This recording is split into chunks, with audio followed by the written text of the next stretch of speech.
안녕하세요. 네, 안녕하십니까. 안녕하세요. 육지TV 시청자 여러분. 저는 용PD 조용현입니다. 오늘은 어렵게 시간 내주신 썬리얼티 중개사님 모시고 이제 얘기를 나눠보려고 하는데, 저도 좀 처음 뵙고 그러다 보니까 그렇습니다. 좀 긴장이 돼서 그래서 자기소개 한번 부탁드리겠습니다. 네, 안녕하십니까. 저 이름은 김연재이고요. 현재 썬리얼티 중개법인 성수 본점에서 일하고 있습니다. 아, 반갑습니다. 중개사님, 그러면은 몇 회 공인중개사 합격? 네, 저 31회 2020년에 2020년에. 그때 합격해서 작년 8월 11일에 입사했기 때문에 지금 한 6개월 정도 된 햇병아리입니다. 8월 11일 날 입사하셨으면은 이제 8개월. 8개월 됐나요, 벌써? 8개월. 8개월 동안 네. 어떻게 좀 기대하셨던 만큼 좀 성과가 있으셨나요? 네, 생각보단 처음에 입사했을 때는 그렇게 중개업에 대해서 깊게 생각을 안 했습니다. 네. 조금 뭐 물건이 좋으면 소개하면 금방금방 되겠지라고 생각했었는데 네. 생각보다 쉽지는 않더라고요. 생각보다 쉽지 네. 않으셨어요. 중개업을 하시기 전에는 어떤 일을 하셨는지 여쭤봐도 될까요? 네, 전에는 제가 이제 영어 학원 강사로 한 10년 정도 일했었고요. 또 잠실에서 영어 학원을 한 10년 정도 경영했었습니다. 그러면 네. 10년 강사하시고 10년 그렇죠. 경영하시고 학원 쪽으로는 한 20년 정도의 네, 경력이 그렇습니다. 있으신 거네요. 네. 그런데도 불구하고 중개업으로 또 오시게 된 이유가 있으실까요? 네, 이제 학원이 좀 구체적으로 말씀드리면은 영어가 수능에서 예전에는 상대평가였었는데 네. 지금은 절대평가로 바뀌었어요. 제가 이제 학원을 그만둘 때쯤 해서 수능에서 영어가 그렇게 바뀌었다는 건 아주 결정적인 어떤 학원에서는 우리 영어 학원에 있어서는 타격이라서 그때 이 업을 좀 그만둬야 되겠다. 네, 네. 그리고 아시겠지만 한 가지 일을 한 20년 정도 하면 정말 질립니다. 질려요, 맞아요. 네, 거기 너무 에너지를 많이 쏟고 그러다 보니까 그래서 다른 길을 좀 택해야 되겠다 싶어서 학원을 폐업하게 되었죠. 그러면 또 그때 업력이 있으시다 보니까 중개업을 하시면서 또 학원에 대한 수요들이 또 있잖아요. 어쩔 수 없이 있잖아요. 네, 그렇습니다. 나중에는 학원을 또 전문으로 하는 중개사 이렇게 네, 또 네. 활동을 하실 수도 있겠네요. 네, 그래서 제가 처음에 중개 자격증을 따고 어떤 업을 시작할까 고민을 했었는데 대치동에 가면 그 학원만 전문으로 하는 중개사들이 굉장히 많아요. 많이 있어요. 중개법인들도 있고 네. 1층 부동산들도 있고 그런데 가서 제가 몇 군데 이제 직접 대치동에 발로 찾아다니면서 면접도 보고 했었는데 문제는 그게 학원업이다 보니까 중개사들을 좀 젊은 사람들을 채용하려고 합니다.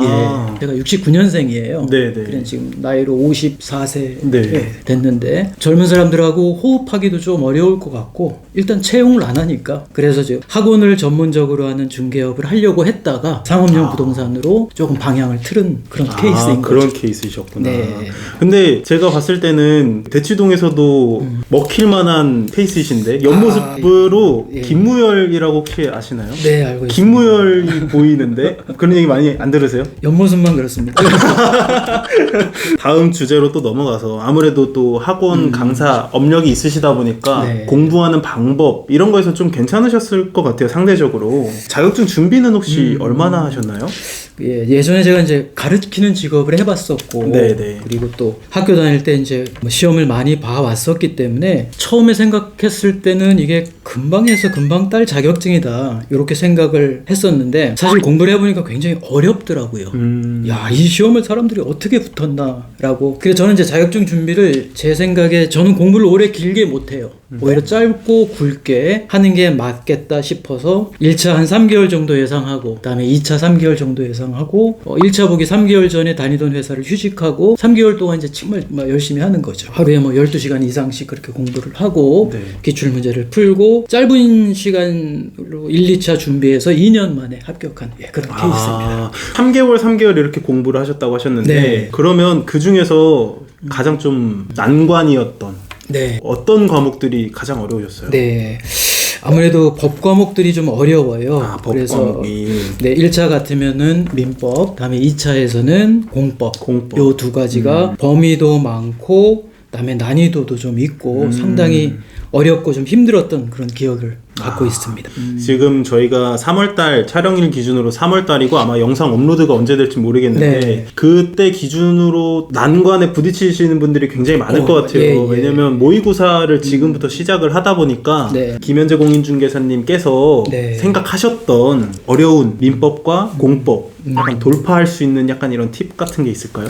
네, 이런 식으로 한번 얘기를 해볼게요. 우리가 법하고 친하지가 않기 때문에 뭐 법학을 전공한 사람이 아니고서는 법에서 나와 있는 용어나 그런 거 하나하나 세세히 알 수가 없어요. 기본적인 한계를 갖고 있기 때문에 저는 이런 말씀을 드리고 싶어요. 눈으로 많이 봐야 한다.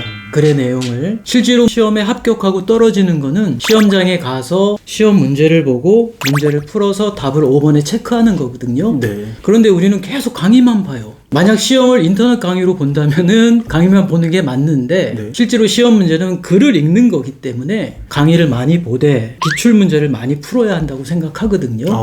그래서 기출 문제가 어느 정도 한 2번, 3번 정도 보게 되면 지문들이 눈에 익어요. 그래서 왠지 이게 답인 것 같습니다. 이게 왜 답이냐라고 설명하라고 하면 법학 지식이 딸리기 때문에 네. 설명 못 하는데 네. 왠지 답인 것 같아요. 그러면 답이에요. 그래서 알아서 푸는 게 아니라 눈에 익어서 푸는 거다라고 선배들도 많이 얘기했고 저도 이제 그렇게 생각하고 있습니다. 또 그동안 쌓아왔던 시험에 대한 노하우를 봤을 때도 네. 약간 그런 게 공인중개사의 접목이 될 수밖에 없다. 네, 그렇죠.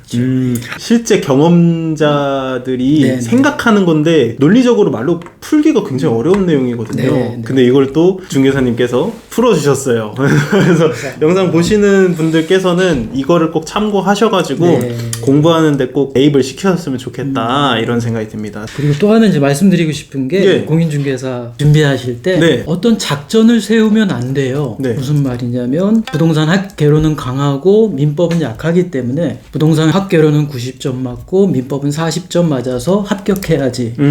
내 마음대로 안 됩니다. 네. 그게 왜 안 되냐면 자기가 부동산학 개론을 잘한다고 생각해도 그 시험이 그 해에 어렵게 나오면 큰일 나는 거예요. 맞아요. 실제로 맞아요. 그런 경우 많이 봤고요. 저도 학개론을 뭐 80점 맞고 민법은 잘 못하니까 50점 맞고 요 정도 머릿속에 계획을 세웠는데 학개론이 어려웠고 민법이 쉬웠어요.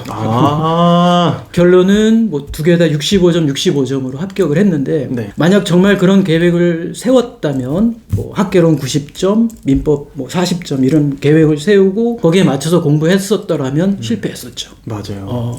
그리고 민법 안에서도 자기는 민법 총칙하고 물권만 해야지 채권 너무 어려워 뭐 그런 식으로 공부를 해요. 그런데 맞아요. 실패합니다. 이유는 채권에서 문제가 쉽게 나오면 맞출 수 있는 거거든요. 민법 총칙에서 시험 문제가 어렵게 나오면은 못 맞춰요. 실제로 변호사들도 공인중개사 민법 시험 문제 풀면은 60점 그렇게 맞거든요. 진짜요? 예, 와. 그렇습니다.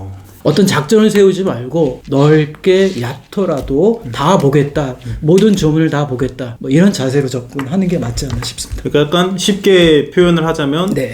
골라서 공부하지 말고 그렇죠. 다 회독을 해라. 그렇죠. 그렇게 또 얘기를 할 수가 네. 있겠네요. 근데 이거는 합격생분들이 일관되게 주장하는 내용들인 것 같아요. 다 회독을 무조건 하고 뭐 이것만 하겠다 이런 그렇죠. 전략은 짜지 말아라. 그리고 기출문제 많이 풀어라. 네. 이렇게 보시는 분들께서 이런 팁 얻어 가셨으면 좋겠고 저희 앞에 얘기했던 거는 예비 중개사들을 위한 팁이었는데 네. 지금은 32회 합격생분들 혹은 합격을 했지만 고민을 하고 계신 분들이 굉장히 많잖아요. 네. 근데 중개사님께서는 지금 상업용 부동산 또 선택을 하셨어요. 네. 개인 1층 사무실을 차릴 수도 있었고 대구로 갈 수도 있었고 네. 했는데 성수동에 또 상업용 부동산 선택하신 이유가 있으실까요? 제가 뭐 영어 회화가 아주 유창하지는 않지만 네. 그 뭐 기본적으로 의사소통은 가능한 수준이다라고 생각을 하고 들어가서 이제 면접을 봤는데 결정적으로 이제 채용이 안 된 이유가 영어가 안 되는 겁니다. 영어 강사를 20년 네, 제가 하셨는데도 영어 강사 20년, 미국에 3년 정도 있었는데도 그럼에도 불구하고 안 된다.